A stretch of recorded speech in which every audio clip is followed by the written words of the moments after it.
जवान अकेली लड़की का होना कितना कष्टदायी होता है, यह मुझसे बेहतर और कौन जान सकता है। हर समय घूरती नज़रों का सामना करना पड़ता है।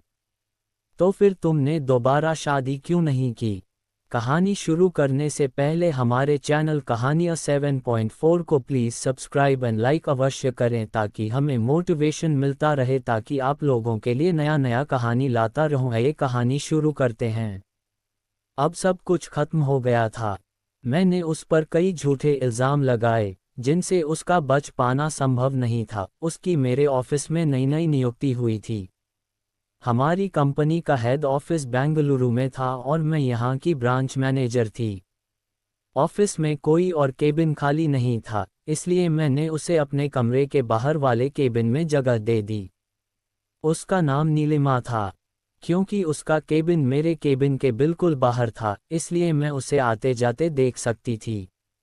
मैं जब भी अपने ऑफिस में आती, उसे हमेशा फाइलों या कंप्यूटर में उलझा पाती। उसका ऑफिस में सबसे पहले पहुंचना और देर तक काम करते रहना मुझे और भी हैरान करने लगा। एक दिन मेरे पूछने पर उसने बताया कि पति और बेटा जल्दी चले जाते हैं, इसलिए वह भी जल्दी चली आती है। फिर सुबह सुबह ट्रैफिक भी ज़्यादा नहीं रहता। वह रिजर्व तो नहीं थी, पर मिलनसार भी नहीं थी। कुछ चेहरे ऐसे होते हैं जो आंखों को बांध लेते हैं। उसका मेकअप भी एकदम नपातुला होता। वह अधिकतर गोल गले की कुर्ती ही पहनती, कानों में छोटे बुंदे, मैचिंग बिंदी और नामात्र का सिंदूर लगाती। इधर मैं कंपनी की ब्रांच मैनेजर होने के नाते स्वयं के प्रति बहुत ही संजीदा थी। दिन में जब तक 3-4 बार वॉशरूम में जाकर स्वयं को देख नहीं लेती, मुझे चैन ही नहीं पड़ता। परंतु उसकी सादगी के सामने मेरा सारा वजूद कभी भी फीका सा पड़ने लगता। लंच ब्रेक में मैंने अक्सर उसे चाय के साथ ब्रेड बटर या और कोई हल्का नाश्ता करते पाया। एक दिन मैंने उससे पूछा तो कहने लगी, हम लोग नाश्ता इतना हैवी कर लेते हैं कि लंच की ज़रूरत ही महसूस नहीं होती। पर कभी भी मैं लंच भी करती हूँ। शायद आपने ध्यान नहीं दिया होगा। वैसे भी मेरे पति उमेश और बेटे मयंक को तरह तरह के व्यंजन खाने पसंद हैं। वाह, कहकर मैंने उसे बैठने का इशारा किया, फिर कभी हमें भी तो खिलाए कुछ नया। इसी बीच मेरा फ़ोन बज उठा तो मैं अपने केबिन में आ गई। एक दिन वह सचमुच बड़ा सा टिफ़िन लेकर आ गई। भरवां कचौरी, आलू की सब्जी और बूंदी का रायता। न केवल मेरे लिए बल्कि सारे स्टाफ के लिए।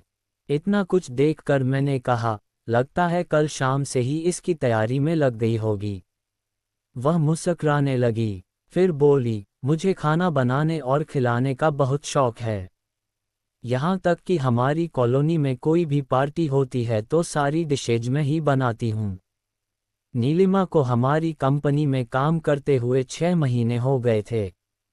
न कभी वह लेट हुई और न जाने की जल्दी करती। घर से तरह तरह का खाना या नाश्ता लाने का सिलसिला भी निरंतर चलता रहा। कई बार मैंने उसे ऑफिस के बाद भी काम करते देखा। यहाँ तक कि वह अपने अधीन काम करने वालों की मीटिंग भी शाम 6 बजे के बाद ही करती।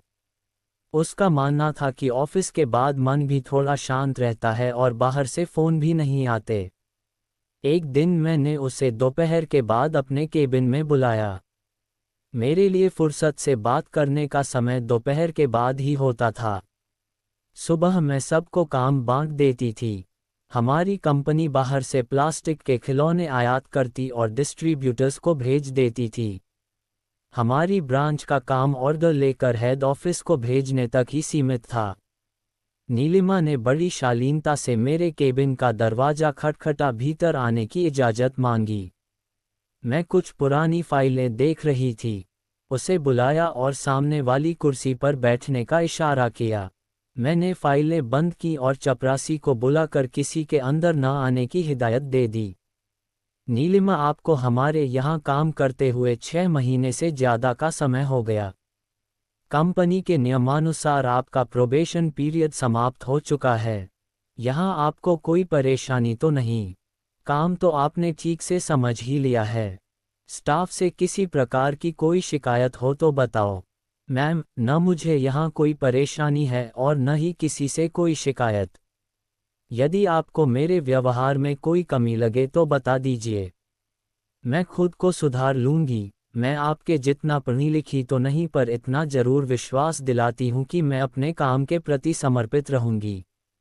यदि पिछली कंपनी बंद न हुई होती तो पूरे 10 साल एक ही कंपनी में काम करते हो जाते, कहकर वह खामोश हो गई। उसकी बातों में बड़ा ठहराव और विनम्रता थी। जो भी हो, तुम्हें अपने परिवार की भी सपोर्ट है, तभी तो मन लगाकर काम कर सकती हो। ऐसा सभी के साथ नहीं होता है। मैंने थोड़े रोना से स्वर में कहा। वह मुझे देखती रही जैसे चेहरे के भाव पढ़ रही हो। मैंने बात बदल कर कहा, अच्छा, मैंने आपको यहाँ इसलिए बुलाया है कि अगला पूरा हफ्ता मैं छुट्टी पर रहूंगी। हो सकता है 1-2 दिन ज़्यादा भी लग जाएं। मुझे उम्मीद है आपको कोई ज़्यादा परेशानी नहीं होगी। मेरा मोबाइल चालू रहेगा। कहीं बाहर जा रही हैं आप? उसने ऐसे पूछा जैसे मेरी दुखती रग पर हाथ रख दिया हो। मैंने कहा, नहीं, रहूंगी तो यहीं, कोर्ट की आखिरी तारीख है। शायद मेरा तलाक मंजूर हो जाए। फिर मैं कुछ दिन सुकून से रहना चाहती हूँ। तलाक, कह जैसे वह अपनी सीट से उछली हो। हाँ, इस उम्र में तलाक, वह कहने लगी। सॉरी मैम, मुझे पूछना तो नहीं चाहिए, पर तलाक की भी कोई उम्र होती है। सदियों से मैं रिश्ता ढोती आई हूँ।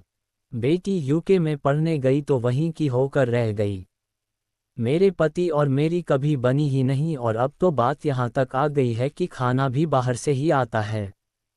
मैं थक गई यह सब निभाते निभाते, और जब से बेटी ने वहीं रहने का निर्णय लिया है, हमारे बीच का वह पुल भी टूट गया। कहते कहते मेरी आंखों में आंसू आ गए।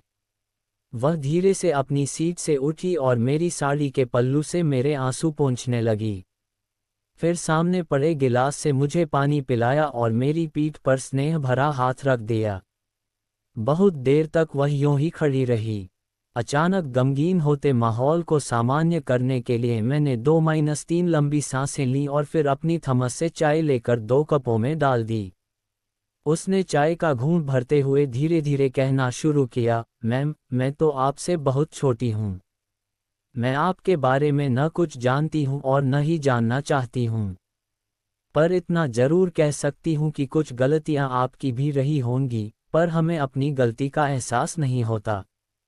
हमारा अहम जो सामने आ जाता है। हो सकता है आपको तलाक मिल भी जाए, आप स्वतंत्रता चाहती हैं, वह भी मिल जाएगी, पर फिर क्या करेंगी आप? सुकून तो मिलेगा न, जिंदगी अपने ढंग से जीऊंगी। अपने ढंग से जिंदगी तो आज भी जी रही हैं आप, इंडिपेंडेंट हैं अपना काम करने के लिए, एक प्रतिष्ठित कंपनी की बॉस हैं। फिर कहकर वह चुप हो गई। उसकी भाषा तल्ख पर शिष्ट थी। मैं एकदम सकपका गई। वह बेबाक बोलती जा रही थी। मैंने झल्ला कर तेज स्वर में पूछा, मैं समझ नहीं पा रही हूँ, तुम मेरी वकालत कर रही हो, मुझसे तर्क-वितर्क कर रही हो, मेरा हौसला बढ़ा रही हो या पुनः नर्क में धकेल रही हो? मैम, वह धीरे से पुनः शिष्ट भाषा में बोली, एक अकेली औरत के लिए, वह भी तलाकशुदा के लिए अकेले जिंदगी काटना कितना मुश्किल होता है, ये कैसे बताऊं आपको? पहले आपके पास पति से खुशियां बांटने का मकसद रहा होगा, फिर बेटी और उसकी पढ़ाई का मकसद, फिर लड़कर अलग होने का मकसद, और अब जब सब झंझटों से मुक्ति मिल जाएगी तो क्या मकसद रह जाएगा? आगे एक अकेली वीरान जिंदगी रह जाएगी। कहकर वह चुप हो गई और प्रश्नसूचक निगाहों से मुझे देखती रही। फिर बोली, मैम, आप कल सुबह ये सोच कर उठना कि आप स्वतंत्र हो गई हैं, पर आपके आसपास कोई नहीं है, न सुख बांटने को न दुख बांटने को, न कोई लड़ने के लिए न झगड़ने के लिए। फिर आप देखना, सब सुख सुविधाओं के बाद भी आप अपने आप को अकेला ही पाएंगी। मैं समझ नहीं पा रही थी कि वह क्या कहना चाहती है। मेरे चेहरे पर कई रंग आ रहे थे, परंतु एक बात तो ठीक थी कि तलाक के बाद अगला कदम क्या होगा, यह मैंने कभी ठीक से सोचा ना था। मैम, मैं अब चलती हूँ। बाहर कई लोग मेरा इंतजार कर रहे हैं। जाने से पहले एक बार फिर से सलाह दूंगी कि इस तलाक को बचा लीजिए, कह वह वहां से चली गई। उसके जाने के बाद पुनः उसकी बातों ने सोचने पर मजबूर कर दिया। मेरी सोच का दायरा अभी तक केवल तलाक तक सीमित था। उसके बाद व्हाट नेक्स्ट? उस पूरी रात मैं ठीक से सो नहीं पाए। सुबह सुबह कामवाली बालकनी में चाय रख कर चली गई। मैंने सामने वाली कुर्सी खींच कर टांगे पसारी और फिर भूत के गर्भ में चली गई। किसी ने ठीक ही कहा था कि या तो हम भूत में जीते हैं या फिर भविष्य में। वर्तमान में जीने के लिए मैं तब घर वालों से लड़ती रही, और आज उससे अलग होने के लिए, पापा को मनाने के लिए इसके बारे में झूठ सच का सहारा लेती रही, उसकी जॉब और शिक्षा के बारे में तथ्यों को तोड़मरोड़ कर पेश करती रही, और आज उस पर उल्टे सीधे लांछन लगाकर तलाक ले रही हूँ। तब उसका तेज तर्रार स्वभाव और खुलकर बोलना मुझे प्रभावित करता था और अब वही चुभने लगा है। तब उसका साधारण कपड़े पहनना और सादगी से रहना मेरे मन को भाता था, और अब वही सब मेरी सोसाइटी में मुझे नीचा दिखाने की चाल नजर आता है। तब भी उसकी जॉब और वेतन मुझसे कम थी और आज भी है। ऐसा भी नहीं है कि पिछले 25 साल हमने लड़ते झगड़ते गुजारे हों। कुछ सुकून और प्यार भरे पल भी साथ साथ जरूर गुजारे होंगे। पहाड़ों, नदियों और समुद्री किनारों के बीच हमने गृहस्थ की नींव भी रखी होगी। अपनी बेटी को बड़े होते भी देखा होगा और उसके भविष्य के सपने भी संजोए होंगे। फिर आखिर गलती हुई कहाँ? मैं सोचती रही गई। अपनी भूली बिसरी यादों के अंधेरे गलियारों में मुझे इस तनाव का सिरा पकड़ में नहीं आ रहा था। जहाँ तक मुझे याद आता है, मैं बेटी को 12वीं कक्षा के बाद यूके भेजना चाहती थी और मेरे पति यहीं भारत में पढ़ाना चाहते थे। शायद उनकी यह मंशा थी कि बेटी नज़रों के सामने रहेगी, मगर मैं उसका भविष्य विदेशी धरती पर खोज रही थी, और अंततः मैंने उसे अपने पैसों और रुतबे के दम पर बाहर भेज दिया। बेटी का मन भी बाहर जाने का नहीं था, पर मैं जो ठान लेती करती। इससे मेरे पति को कहीं भीतर तक चोट लगी और वह और भी उग्र हो गए। फिर कई दिनों तक हमारे बीच अबोला पसर गया। हमारे बीच की खाई फैलती गई। कभी वह देर से आता तो कभी नहीं भी आता। मैंने कभी इस बात की परवाह नहीं की और अंत में वही हुआ जो नहीं होना चाहिए था। बेटी विदेश क्या गई, बस वहीं की हो गई। फिर वहीं पर एक विदेशी लड़के से शादी कर ली। कोई इजाजत नहीं, बस निर्णय, मेरी तरह। उस रात हमारा जमकर झगड़ा हुआ। उसका गुस्सा जायज था। मैं झुकना नहीं जानती थी। न जीवन में झुकी हूं और न ही झुकूंगी। वही सब मेरी बेटी ने भी सीखा और किया। नतीजा तलाक पर आ गया। मैंने ताना दिया था कि इस घर के लिए तुमने किया ही क्या है? तुम्हारी तनख्वाह से तो घर का किराया भी नहीं दिया जाता। तुम्हारे भरोसे रहती तो जीवन घुट घुट कर जीना पड़ता। और इतना सुनना था कि वह गुस्से में घर छोड़कर चला गया। अब सब कुछ खत्म हो गया था। मैंने उस पर कई झूठे इल्जाम लगाए जिनसे उसका बच पाना संभव नहीं था। मैंने एक लंबी लड़ाई लड़ी थी और अब उसका अंतिम फैसला कल आना था। उसके बाद सब कुछ खत्म। परंतु नीलिमा ने इस बीच एक नया प्रश्न खड़ा कर दिया जो मेरे कलेजे में बर्फ बनकर जम गया। पर अभी भी सब कुछ खत्म नहीं हुआ था, होने वाला था। बस मेरे कोर्ट में हाजिरी लगाने भर की देरी थी। मेरे पास आज भी 2 रास्ते खुले थे। एक रास्ता कोर्ट जाता था और दूसरा उसके घर की तरफ, जहां वह मुझसे अलग होकर चला गया था। कोर्ट जाना आसान था और उसके घर की तरफ जाने का साहस शायद मुझ में नहीं था। मैंने कोर्ट में उसे इतना बेइज्जत किया, ऐसे ऐसे लांछन लगाए कि वह शायद ही मुझे माफ़ करता। मैं अब भी ठीक से निर्णय नहीं ले पा रही थी। हार कर मैंने पुनः नीलिमा से मिलने का फैसला किया, जिसने मेरे शांत होते जीवन में पुनः उथल पुथल मचा दी थी। मैं उस दोराहे से अब निकलना चाहती थी। मैंने कई बार उसे आज फ़ोन किया, परंतु उसका फ़ोन लगातार बंद मिलता रहा। आज रविवार था, अतः सुबह सुबह वह घर पर मिल ही जाएगी, सोच मैं उसे मिलने चली गई। मेरे पास स्टाफ के घर का पता और मोबाइल नंबर हमेशा रहता था ताकि किसी आपातकालीन समय में उनसे संपर्क कर सकूं। वह एक 3 मंजिला मकान में रहती थी। मैम, आप? मुझे देखते ही वह एकदम सकपका गई। सब ठीक तो है न? सब कुछ ठीक नहीं है, मैं बड़ी उदासी से बोली। वह मेरे चेहरे पर परेशानी के भाव देख रही थी। मैं बिफर कर बोली, तुम्हारी कल की बातों ने मुझे भीतर तक झकझोर कर रख दिया है।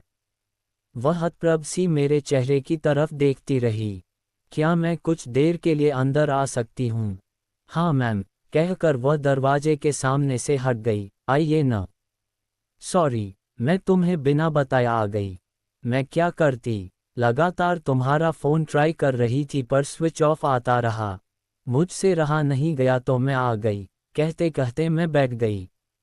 ड्राइंग रूम के नाम पर केवल 4 कुर्सियां और एक राउंड टेबल, कोने में अलमारी और कंप्यूटर रखा था। घर में एकदम खामोशी थी। वह मुझे वहां बैठा कर बोली, मैं चेंज करके आती हूँ। थोड़ी देर में वह एक ट्रे में चाय और थोड़ा नमकीन रख कर ले आए और सामने की कुर्सी पर बैठ गई। हम दोनों ही शांत बैठी रहीं। मुझे बात करने का सिरा पकड़ में नहीं आ रहा था। चुप्पी तोड़ते हुए मैंने कहा, मैंने सुबह सुबह आप लोगों को डिस्टर्ब किया। सॉरी, आपका पति और बेटा कहीं बाहर गए हैं क्या? बड़ी खामोशी है। वह मुझे ऐसे देखने लगी जैसे मैंने कोई गलत बात पूछ ली हो। फिर नजरें नीची करके बोली, मैम, न मेरा कोई पति है न बेटा। मुझे पता नहीं था कि मेरा ये राज इतनी जल्दी खुल जाएगा, कहकर वह मायूस हो गई। मैं हैरानी से उसकी तरफ देखने लगी। मेरे पास शब्द नहीं थे कि अगला सवाल क्या पूछूं। मैं तो अपनी समस्या का हल ढूंढने आई थी और यहाँ तो फिर भी हिम्मत करके पूछा, तो क्या तुम्हारी शादी नहीं हुई? हुई थी, मगर 6 महीने बाद ही मेरे पति एक हादसे में गुजर गए। एक मध्यवर्गीय लड़की, जिसके भाई ने बड़ी कठिनाई से विदा किया हो और ससुराल ने निकाल दिया हो, उसका वजूद क्या हो सकता है? कहते कहते उसकी आवाज़ टूट गई। चेहरा पीला पड़ गया, मानो वही इस हालात की दोषी हो। जवान अकेली लड़की का होना कितना कष्टदायी होता है, यह मुझसे बेहतर और कौन जान सकता है। हर समय घूरती नज़रों का सामना करना पड़ता है। तो फिर तुमने दोबारा शादी क्यों नहीं की? कोशिश तो की थी पर कोई मन का नहीं मिला। अपनी जिंदगी के फैसले हम खुद नहीं करते, बल्कि बहुत सी स्थितियां करती हैं। अकेली लड़की को न कोई घर देने को तैयार है, न पेइंग गेस्ट रखना चाहता है। मेरी जिंदगी के हालात बहुत बुरे हो चुके थे। हार कर मैंने मिसेज खन्ना लिबास ओढ़ लिया। कोई पूछता है तो कह देती हूँ पति दूसरे शहर में काम करते हैं।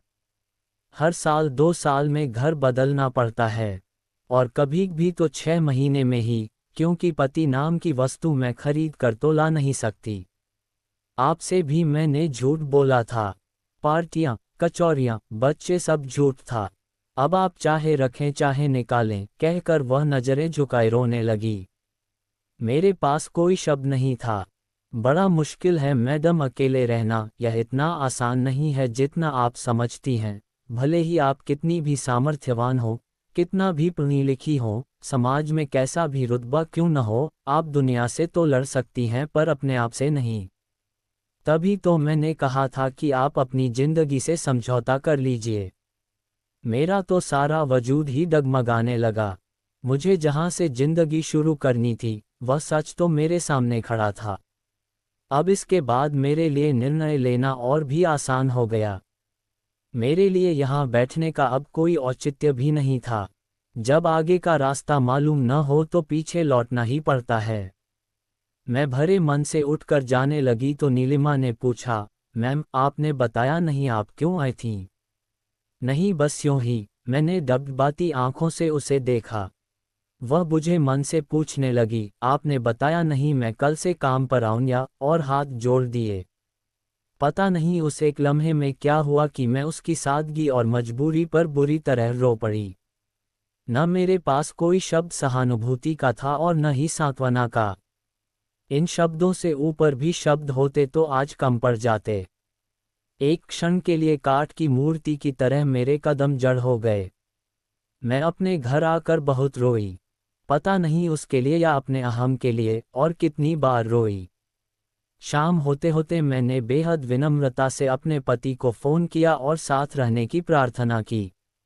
बहुत अनुनय विनय की। शायद मेरे ऐसे व्यवहार पर पति को तरस आ गया और वह मान गए। और हाँ, जिसने मुझे तबाही से बचा लिया, उसे मैंने एक अलग फ्लैट लेकर दे दिया। अब वह मिसेज खन्ना का लिबास नहीं ओढ़ती। नीलिमा और सिर्फ नीलिमा। उसके मुझ पर बहुत एहसान है। चुका तो सकती नहीं पर भूलूंगी भी नहीं।